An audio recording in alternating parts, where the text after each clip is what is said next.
All right, so we're diving back in today. Diving back in. With a really kind of a strange set of news articles. Yeah.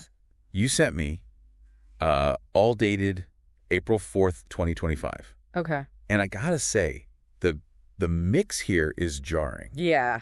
We've got a potential presidential race shaping up. Right. Between Bobby Joe Bradley. Oh, yeah.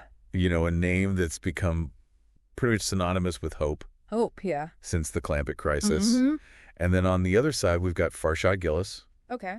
A timber tycoon with a very different type of clout, I guess you could say. Yeah, a different lane for sure. Yeah, and then almost in the same breath, right, we're reading reports of Orsish skirmishes heating up in Tennessee. Oh, wow. It's really, I mean, it's kind of a crazy illustration of just how the world is still trying to figure out what to do with the after effects of everything that happened. Yeah, still dealing with the fallout. Yeah, and I think for those of you listening who've been with us through all of our deep dives into the Clampett Crisis, what's so interesting about these headlines is that they all they seem like they're from completely different worlds, but they're all connected to the same event. Absolutely. I mean, it's all ripples from this one singular crazy event. Yeah, it really drives home the point that, you know, a crisis like that doesn't just have a clean ending. No, it's not a light switch. Yeah. It's not over when it's over. No, there are consequences that keep coming out in all these unexpected ways. Absolutely. And it's interesting to see how they're expressing themselves. Exactly. Yeah.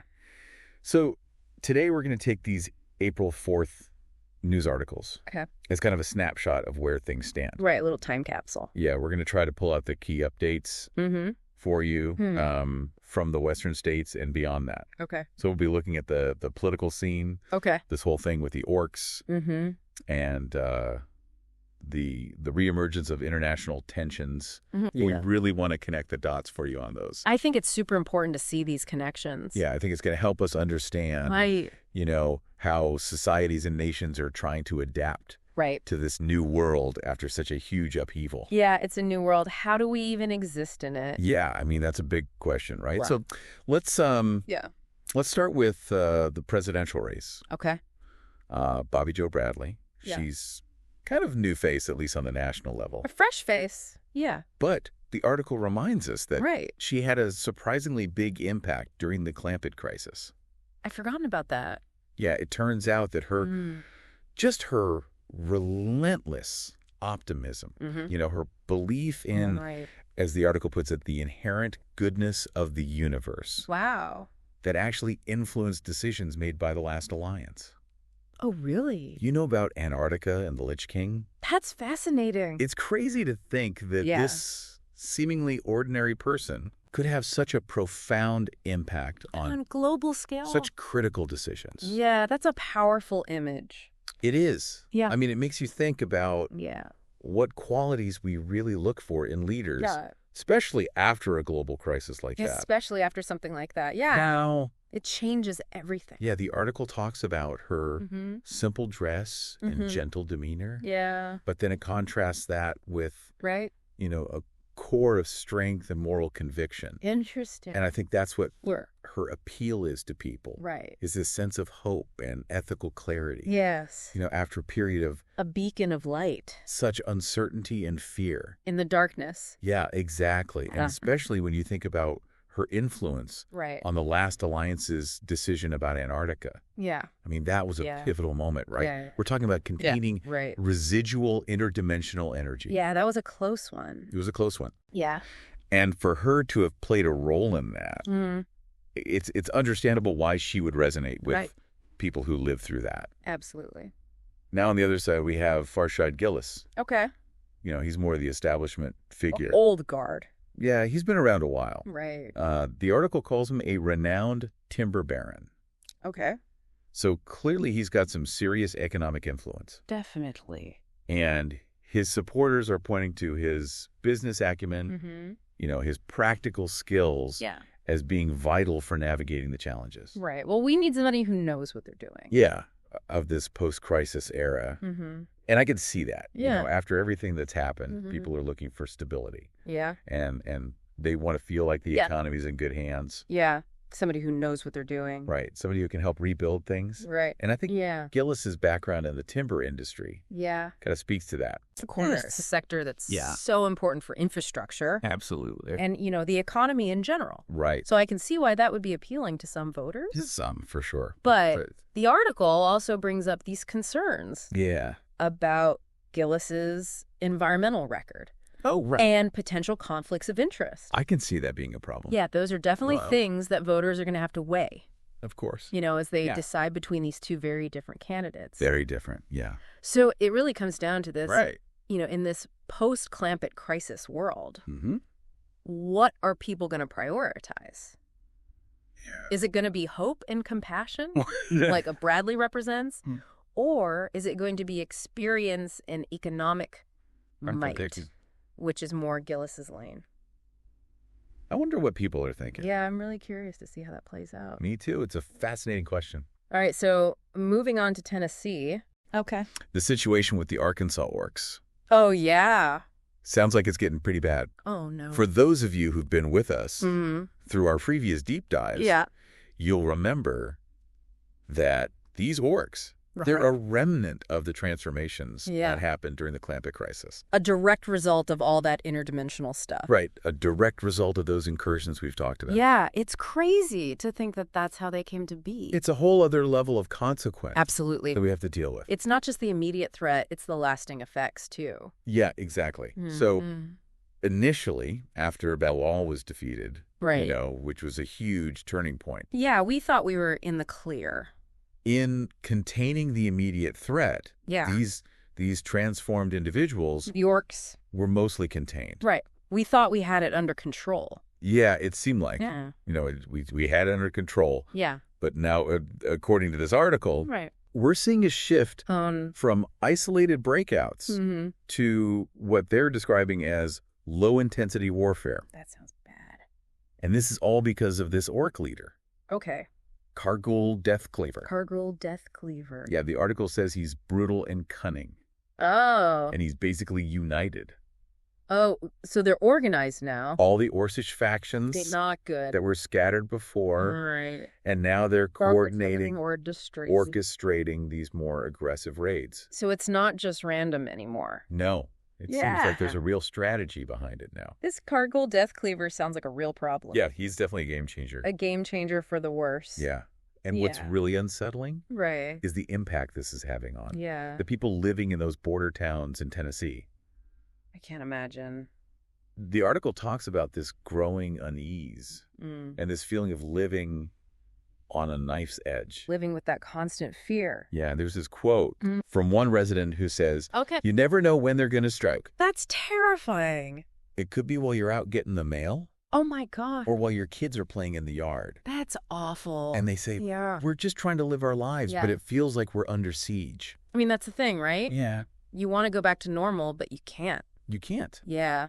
And it's not like the military isn't there. Right. But the article says that containing the orcs is still a huge challenge. It sounds like it. And I think part of it is, their unpredictable nature and the terrain they're operating in. Yeah, the terrain. Those mountains and forests. Right. It's perfect for them. Yeah, it's perfect for them. Not so much for us. And, the analysts in the article make a really good point. Okay.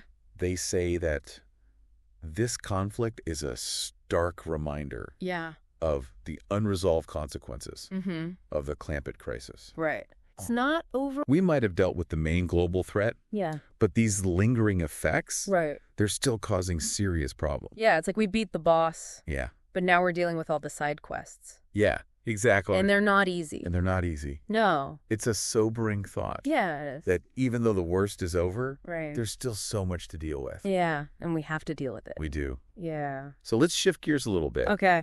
And look at what's happening on the international stage. Right. The article mentions this Malta summit. Okay. Where leaders from the last alliance met to discuss a lasting formal agreement. Okay. Aimed at ensuring peace between nations. Interesting. And considering that the alliance has been kind of fractured since the Clampett Crisis subsided. Yeah, it's been shaky. This feels like a really big deal.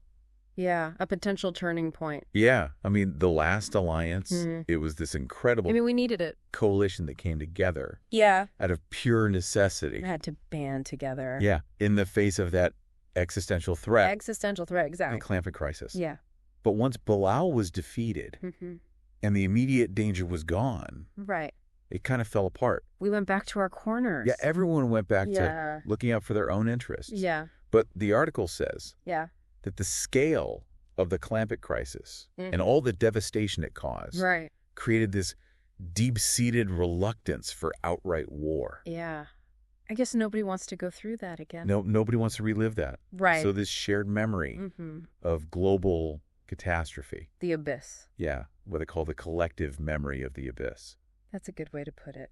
It seems like it's a powerful motivator. Yeah. For this renewed push for a formal agreement. Like we've learned our lesson. Yeah. It's like we've seen the edge and we don't want to go back there. Nobody wants to go back there. So what's driving this new urgency? Okay. Seems to be Kazakhstan's recent claims. Oh. On former Russian territories. Oh, wow. Yeah. It's definitely being seen as a test of the weary peace. The uneasy peace. That's been in place since the Clampett Crisis. Yeah. And the fracturing of the alliance. Right. And I think it makes sense. You know, when a major global power collapses, like what happened with Russia, it creates this power vacuum. Right. And it's only natural for neighboring countries to try to take advantage, fill that void. Yeah, stake their claim. And that's what we're seeing with Kazakhstan. Okay. They're trying to assert themselves. Makes sense. And maybe reclaim some territory that they think they have a right to. Yeah. So I think the main goal of this Malta summit is to learn from the Clampett Crisis. Right. And try to come up with a framework for preventing future disputes from escalating into bigger conflicts. Yeah, prevent another Clampett crisis. And they want to use that collective memory of the abyss as a guiding principle. Like, hey, guys, remember how bad that was? Yeah, let's not do that again. Let's work together. Exactly. It's a glimmer of hope, I think. Yeah, a glimmer. For some long-term stability. Yeah. But, you know, it's a cautious hope. Because even though nobody wants another big war, there's still this potential for regional conflict. Yeah, like Kazakhstan. And border disputes. Yeah. So the real test is going to be whether countries are willing to put aside their own interests for the sake of collective security. That's always the hard part. It is. Yeah. All right, so finally, let's talk about CERN. CERN. This article details a pretty wild shift in focus for them. Okay. Dr. Alistair Finch is now the director in charge of managing the gateway between our universe and that of SG-1. So they're not just smashing particles anymore. No, it's gone way beyond particle physics. Way beyond. We're talking interdimensional stuff now. Yeah, that's a big change. It's huge. Huge. And it just shows you how much the Clampett Crisis changed things. Right, it changed everything. Even our most fundamental scientific institutions. It's not just science anymore. No, it's something else entirely. Yeah, it's like science fiction is now reality. Yeah. Yeah. It's mind-blowing. It really is. So CERN, it's not just about exploring the universe anymore. Right. It's become this... It's like a bridge. Vital and often precarious link between realities. Worlds. Yeah.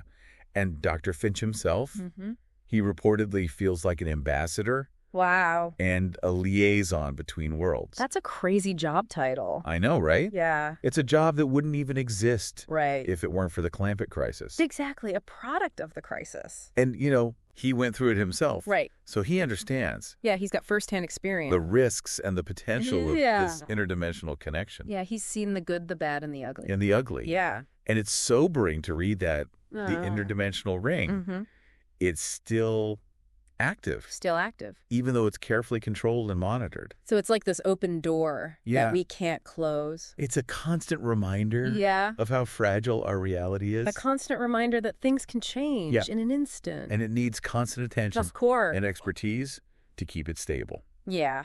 We can't let our guard down. So Dr. Finch is calling for more international aid and collaboration to manage these interdimensional challenges. We need all hands on deck. Yeah, it's a global effort. Global. We have to pool our resources and our knowledge to maintain this delicate balance between universes. Delicate balance. Yeah.